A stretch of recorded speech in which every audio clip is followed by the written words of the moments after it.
మహాశయులారా, మీరు నన్ను గెలిపించినందుకు మరొకసారి ధన్యవాదాలు. నేను కూడా మీలానే సంతోషంగా అనుక్షణం ఆహ్లాదకరంగా ఉండటానికి అన్వేషిస్తూ మీకు మన నియోజకవర్గాన్ని ఎలా పెంపొందించాలనే పని మీదే ఉన్నాను. నేను రోజు పొద్దున్న ఇక్కడ వచ్చి కూర్చుంటే ఉపయోగం లేదు. నేను ఎక్కడున్నా పని చేస్తూ ఉన్నా. దాంట్లో ఇందాక ఆయన బుడమేరు గురించి చెప్పారు కదా, నా సిద్ధాంతమే ఇంత పెద్ద ప్రజాస్వామ్య వ్యవస్థలో అనేక సమస్యలు వస్తుంటాయి. ఆ సమస్య వచ్చినప్పుడు సమస్య నుంచి మనం ఒక పాఠం కింద నేర్చుకొని నెక్స్ట్ ఆ సమస్య రాకుండా ఉండటానికి వీలుగా చేయాలనేది ప్రివెన్షన్ అనమాట. ఫ్యూచర్లో మళ్ళీ అలాంటి సైక్లోన్ మన చేతిలో లేదు. సైక్లోన్ మనం కంట్రోల్ చేయడం దేవుడు దయ. కాబట్టి దానికి అన్ని ప్రయత్నాలు ప్రణాళికలు వేస్తున్నాం. అయితే రాష్ట్ర ప్రభుత్వంలో ఆర్థిక సమస్య ఉండటం మూలాన త్వరితగతంగా మనకు సపోర్ట్ అనేది రావట్లా. కానీ నేను దేశం అంతా సిఎస్ఆర్ ఫండ్స్ అవో ఇవో తీసుకొచ్చి నా సొంతవి కూడా మా గ్రూప్ నుంచి కూడా పెట్టి కింద చేస్తున్నా. ఆరోగ్యం కూడా వీలైనంత వరకు ప్రివెంటివ్ సిక్నెస్ అంటే సిక్ కాకుండా మనం ఏం చేయాలి అని అంటే మొట్టమొదటి పార్క్లో మొదలవ్వాలి.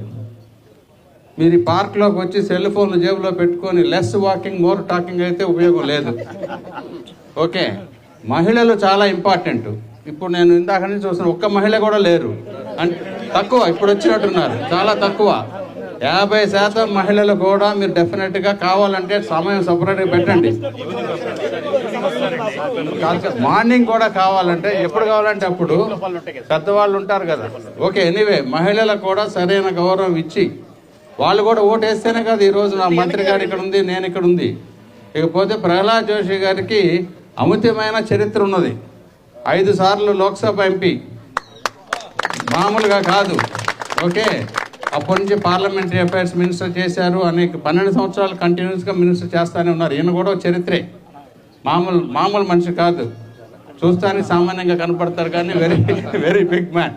కర్ణాటకలో హైయెస్ట్ రికార్డెడ్ పర్సన్, పర్టికులర్గా ఫ్రమ్ బీజేపీ నుంచి.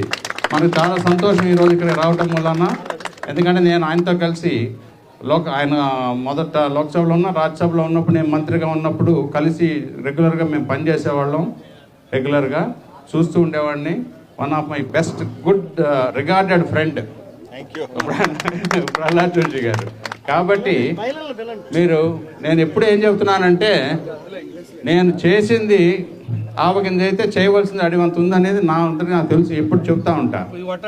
అంటే ఇంకా మీరు సమస్యలని నా దగ్గరికి ఇక్కడికి నేను ఇట్లా వచ్చినప్పుడు ఏదో పట్టుకొని స్కూల్కి వెళ్తే పిల్లలు చాక్లెట్ అని ఇది అని అడుగుతుంటారు. అట్లా చేయకూడదు. ముందే తీసుకొచ్చి మా మీద ప్రెజర్ పెట్టండి. భవానీపురంలో మా రెగ్యులర్ ఆఫీస్ ఉంది, లేకపోతే ఇంటికి వస్తే ఉంటా. నేను ఒక వీడియో కాన్ఫరెన్స్ కూడా పెడుతున్నాను. నేను ఎక్కడున్నా సరే ఎవ్రీ వీక్ కొన్ని డివిజన్లతో మాట్లాడడానికి కూడా అవకాశం కల్పించేది ఏర్పాటు చేస్తున్నాం. దాంట్లో కూడా మీరు పాల్గొని మీ సమస్యలున్న ఎమ్మెల్యే సానుభూతి కాదు, ఎమ్మెల్యే డ్యూటీ అది. ఎమ్మెల్యేగా కంటెస్ట్ చేసినా మీరు ఓటు వేయించుకున్నాక 50,000 మంది మనకి వ్యతిరేకంగా ఓటేశారు. 105,000 మంది మనకి ఫేవర్గా వేస్తే మిగిలిన 50,000 మంది కూడా మన సైడ్ తిప్పుకోవడానికి ఏం చేయాలనే చూడండి. మనకి ఇక్కడ హిందూ, ముస్లిం, క్రిస్టియన్స్ అందరం కలిసిమెలిసి పనిచేసుకుంటున్నాం కదా. ఎటువంటి రకమైన సమస్య లేదు కదా. ఓకే, మనం ఏంటంటే మనిషిగా ఉన్నందుకు మానవత్వమే మనం కులం, మతం అన్నీ మానవత దృక్పథంతో పనిచేయాలి. కాబట్టి అదొక్కడే దృష్టిలో పెట్టుకొని అందరూ ఉమెన్ని కూడా బాగా మీరు కాన్ఫిడెన్స్లో తీసుకొని వాళ్ళ కాన్ఫిడెన్స్ ఇచ్చి కలిసిమెలిసి పనిచేసుకుందాం. చేసుకుంటే మోడీ గారికి ఇంకా ఎక్కువ సపోర్ట్ వస్తుంది.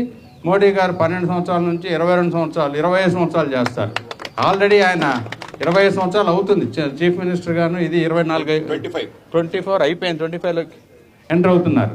ప్రధానమంత్రిగా కూడా 20 సంవత్సరాలు ఉంటే బాగుంటుంది దేశానికి అనేది ఇది. ఎందుకంటే ప్రపంచంలో ఇంతకుముందు మన భారతదేశం నుంచి వెళ్ళిన ప్రతి ప్రధానమంత్రి కూడా బీక్ మ్యాన్, అంటే మేమేదో చిన్న దేశం నుంచి వచ్చాం, మేము వెనకబడిన దేశం నుంచి వచ్చాం, అండర్ డెవలప్డ్ దేశం వచ్చాం అని అడిగేవారు. మొట్టమొదటి ప్రధానమంత్రి గారు రొమ్ము విరుచుకొని చూపెట్టి ఎస్ हम भारत से देश से आया, ये हमारा डिमांड है, हमारा स्ट्रेंथ ये है बोल के बता के डिमांड करके लेके आया. तो ये पहले मुख्य प्रधानमंत्री जो है कलेजा रख के बात किए. ठीक है, అందరికి అర్థమైందా? ఆ విధంగా మీరు అందరూ కూడా సహకరించండి, సపోర్ట్ చేయండి. రాజకీయాలు ఎలక్షన్ వచ్చినప్పుడు పోట్లాడుకుందాం. మీలో కొంతమంది వేరే పార్టీలలో ఉన్నా నష్టం ఏమీ లేదు. రాజకీయంగా మీరు అందరూ ఓటు వేసినాక 5 సంవత్సరాలు మీకు సేవ చేయవలసిందే. ఎలక్షన్ టైంలో కావాలంటే మనకి విరోధి కాదు కదా, ఓన్లీ కాంపిటేటర్, రైవల్ కాదు, ప్రత్యర్థి మాత్రమే. ఓకే, కాబట్టి మీరు చక్కగా అందరూ కలిసిమెలిసి పని చేసుకోండి. ఎలక్షన్ అప్పుడు సాధ్యాసాధ్యాలు చూడండి. వ్యక్తి యొక్క బ్యాక్గ్రౌండ్ ఏంటి అవి వేరీ చేసుకొని మీకు మనస్ఫూర్తిగా ఎవరికి ఓటు వేయాలంటే వాళ్ళకి వేయండి. నాకంటే గొప్పవాడు వస్తే వాడికే ఓటేయండి, నాకే ఓటేయమని నేను అడగను. ప్రజాస్వామ్యంలో అడుగుతాం కానీ అది కాదు కరెక్ట్. మీరు మనస్ఫూర్తిగా చూసుకొని వేయండి. Okay, thank you.